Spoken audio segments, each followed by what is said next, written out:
When two people are coming, they are coming from two different um not just environment but two different backgrounds.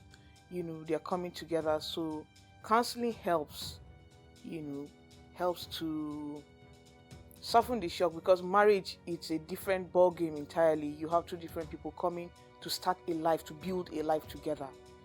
So counseling helps so much in preparing you for what to expect when you get into the marriage institution. So I believe counseling is very important. It depends on the type of counseling you're talking about. If you're talking about sickle cell or their health issues, I would say no. You don't necessarily have to wait until you're planning to get married before you get counseling. Counseling comes in different forms. There are different types of counseling. So generally, for life, for well-being, for your well-being, I think that people need, once in a while, they need to be counseled on how to handle life, how to handle their health, and how to handle certain things and certain decisions in their lives. So generally, counseling is good. It's not, you don't have to wait until you're about to get married before you decide, to get counsel from people that have been there and have done that, or have seen it, or understand better certain situations. There's a saying, a popular saying, that a problem shared is a problem half solved. So when you hold things and you keep to yourself, you're not necessarily helping yourself, neither are you helping whoever it is that you're getting into a relationship with, or the people around you that love you. I personally encourage that each and every person has at least an individual that you trust enough to pour out your worries, your concerns, your thoughts, your fears, and your desires. Someone that you can just vent to. Sometimes just venting helps you to just relieve the tension and pressure. But by the time you keep piling issues and problems, and you're hiding and hiding, you realize that at the point where you are about to make a commitment and you decide to now open up, it becomes too late. Most times it becomes too late. So it's better to just, I would advise, that everyone and anyone that is listening to me right now, get someone you can actually confide in and get help and get counsel, or pour out your heart to. It helps. It goes a long way to help even our mental health. When two people are planning to start a life together, they are coming from two different backgrounds. Most times, if you're having intertribal or interracial unions, it even becomes more difficult. So I believe that when they come to the point of counseling, especially marriage counseling, the counselors give them certain questions and compatibility tests, that they get to answer, not necessarily to discourage them or to point out their faults or whatnot, but to let you know that you are two different people coming together. You are aware that this person is not perfect. We might not necessarily agree on these things, but there's a way around that we can go around solving these issues. You have topics like conflict resolution in marriages. When you're doing counseling, those things help prepare you. Most times, as a matter of fact, when people go into counseling, they find out that they are compatible. There are so many things that they agree on, that they think alike. There are so many issues that they think alike, they have the same opinion about, that they wouldn't have even understood or known if they had not gone into counseling. So yeah, counseling helps a lot with compatibility and all that. It just helps you see that marriage is a different ballgame entirely. It's not the same with just dating. Genotype, medically, medically, of course, your genotype would affect your compatibility, because if it's not advisable for someone that is SS to get married to someone else that is SS. They are not compatible. There's no question about it, you know. So I would say when you're looking at it from the aspect of medicine or health wise, you know, yes, it affects, you know, compatibility, but yeah, any other way, well, it's compatibility. You decide if you're compatible with the person or not. For someone that is AS, you know, deciding to marry or settle down with someone else that is AS, you have to know and understand, first of all, what you're getting into. Is a risk.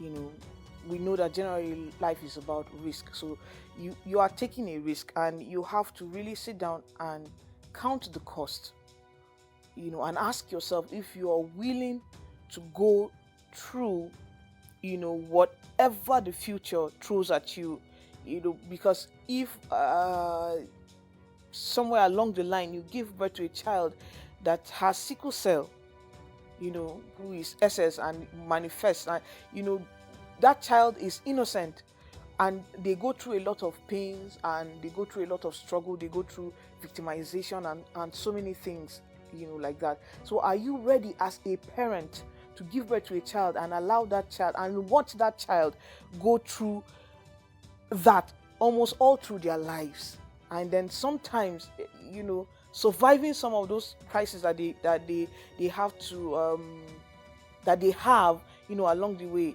It's the chances of survival sometimes is quite slim, you know. So are you ready to put your child through that? You know, sometimes, most times, we make decisions that are selfish. We don't think about who it affects. So for me, if I encounter people or a couple that are both carriers and they are considering coming together, it's just to lay what their options and lay the truth, you know, plain to them, and ask them serious questions, hard truths. Are they ready? Can they, by the time they get into the marriage, and you know, 10 years, 20 years after that, will their marriage, will their relationship be able to withstand the pressure and the stress and the pain and all the agony that comes with handling these issues? Of course, we know that chances are that they will give birth to carriers. Chances are that they might even give birth to a child that is AA, you know. But are you willing to take the risk? You know, is it worth it? Is this relationship worth it? You know, except if they don't really, they are not bothered about having biological children. You know, we have other options. They can go ahead and adopt. That's an option. At least you cut off the risk of giving birth to a child that has sickle cell.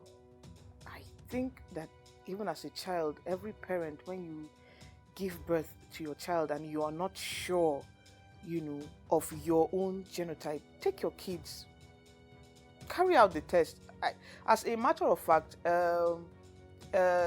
health right now, the technology now, we have technologies that you can go ahead and even get a genotype test, check your child, even in the womb. They do it these days, you know, just the way they carry out DNA tests for babies, you know, that are not yet born, unborn babies. You can go ahead and check their genotypes, and just, it's, your child should not grow up to find out that this is my genotype. The parent should be responsible for that. I can't remember at what age I had my blood group test carried out and all that, but I think I was quite young. And I think sometimes they even do it when you're some schools, you know, when you're going into secondary school or so. You know, people carry out some schools that are health conscious, you know, because they want to know the health of the child and track so that there are no eventualities in the future. They carry out this test. So you don't have to wait till you're old or about to get married before you carry, or when you're sick. Some people wait until they are sick and they go to the hospital and test is being carried out on them before they are told, oh, this is what's wrong with you. I think that you should do it as early as possible. And if you are an adult and you are not sure of your genotype, please go and test yourself and check yourself and check your genotype.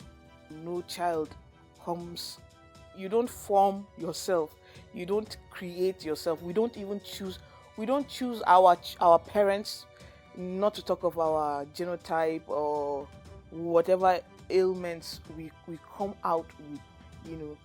For children, life just happens. Any individual that is born with sickle cell didn't choose to come out. If they had the choice, they would want to come out as non-carriers. They would want to come out healthy. So it's not right. It's not fair.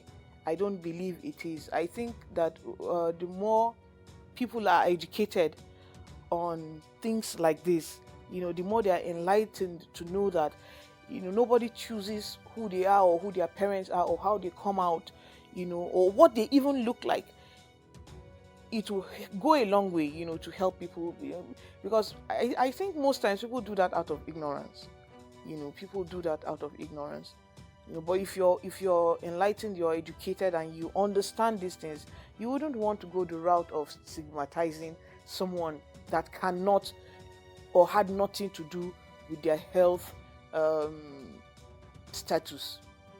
Even if they did have something to do with their health status, I don't think anybody has the right to stigmatize anybody, because anything could happen to anybody at any point. It's just life. Life just happens, so it's not right. Creating an awareness, especially, among youths. Once you start early, as early as possible, as a matter of fact, once a child can understand you clearly, understand what you are saying, it's good to start talking, getting discussions about this, and encouraging them to talk about it so that they understand. Because if you really look at it, when we were kids, you had the most mocking and how do I put it now, sometimes kids can be mean. Young people, teenagers can be mean because they don't understand certain things. Nobody sat them down to explain, oh, this is how it is, this is why, this is the way it is. So I would encourage, that as young as possible, every young person, every child that can understand, every young girl, every young boy, every teenager, they should be involved or encouraged to be involved in discussing these things, especially sickle cell, because as a matter of fact, you'd be surprised at how many young people are ignorant of the fact that there's a disease like this that exists, or there's an ailment rather, like this that exists. So young people need to be told at an early age so that they would understand.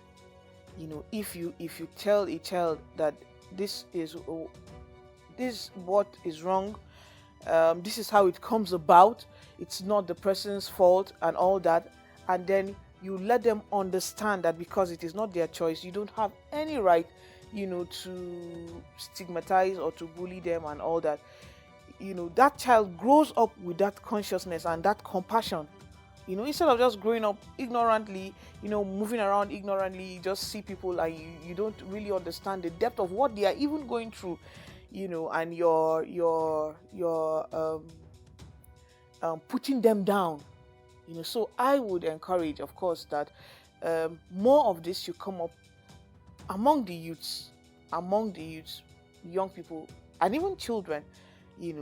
It should come out. Discussions like this should come up so that they would be aware of the things that are happening around them. We cannot deny the fact that miracles happen. For some people, that belief is their reality. There are people that walk in that belief as their reality, and it works for them. There are others that it doesn't necessarily work for. So I think, well, it depends on how they were counseled and all that. If you believe that it's going to work for you, well, reality will set in when it sets in. when you begin to handle the crisis and all that, if you believe strongly, then God will give you the strength, to go through it and handle it, or whatever it is that you believe in, will give you the strength to handle it and go through it. But, well, we can't necessarily put down our job. Is just to advise and to show whoever it is, the pros and cons, and just leave them to decide what they want to do. My name is Linda Obed Kure. I'm a co-pastor with Ignite Christian Center. I'm a businesswoman and a music minister.